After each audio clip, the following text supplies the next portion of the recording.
Hey, good morning. Let's go over today's trade plan.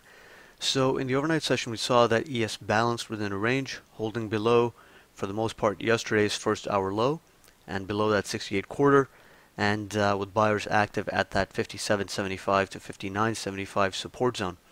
At this point, heading into the open, the bias is still going to be bearish after yesterday's strong move, and the idea is that even if there's not going to be extended downside below yesterday's low, the market is still likely to find sellers on any pops back up into resistance, and even if it finds buyers here, it's likely just going to balance within the lower part of yesterday's range. But if some sellers actually step in and we see some more momentum on the downside, then we could quite easily break below yesterday's lows and go down to 53.5 and 48.5 to 50.5. So in the event of a breakdown, those would be the high odds downside objectives, and a break below 62 to 64 pre-market support would start setting up that downside scenario of going down to 53.5 and 48.5 to 50.5. And then first test of those support levels and support zones can still technically attract responsive buyers in this market. But right now, with the market being quite bearish after yesterday's strong move, I think there's going to be a little bit more follow through. And again, even if this market does put in a bounce, I think it's going to be limited to 68 quarter to 71 quarter or 74 to 76. And for that reason, any pops back into resistance are going to be short setups. And the only time that we'll have to be careful on the short side is if we see unusual momentum on the upside. So if we start seeing some really massive positive tick readings, like plus 1100, 1200, something like that, then we'll have to pull back a bit and just be very selective on trade location on the short side. But as long as we're not seeing any unusual momentum on the upside, the idea is that we could simply balance below 68 quarter, and then eventually we could actually break lower and go down to 48 half to 50 half. That's a good spot for buyers to step in. 53 half is a support level where we could get some rotation, but really the high odds of buyers stepping in is more at 48 half to 50 half, and in the event of some even more aggressive selling, even 44 to 46 would have potential to get tested, but that's a bit of a range extreme at this point.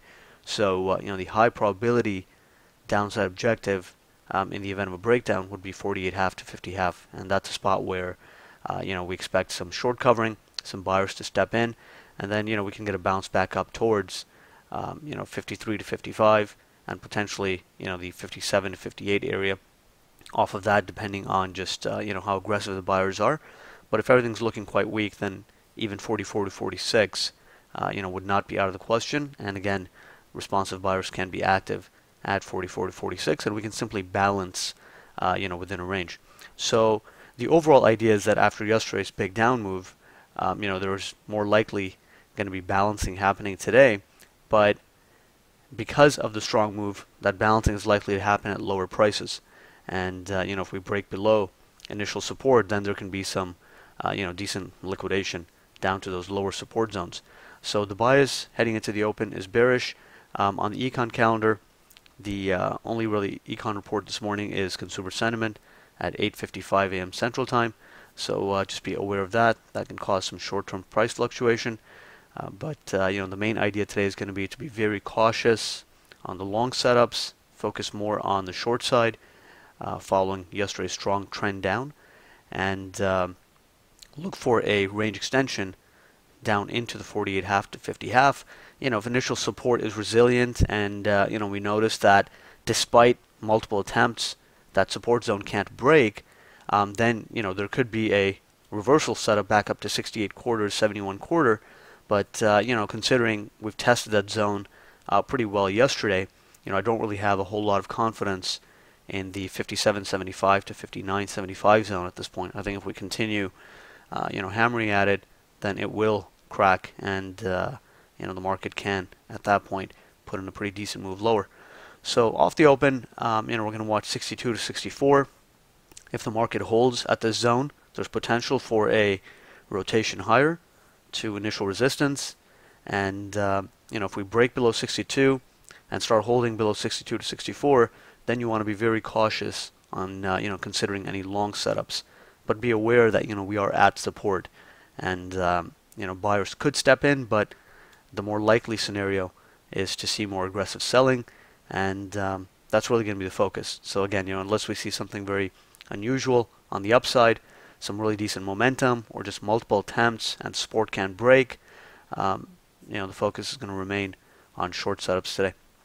So those are the main ideas heading to the open. Let's see how well the sellers can maintain control, and we'll take it from there.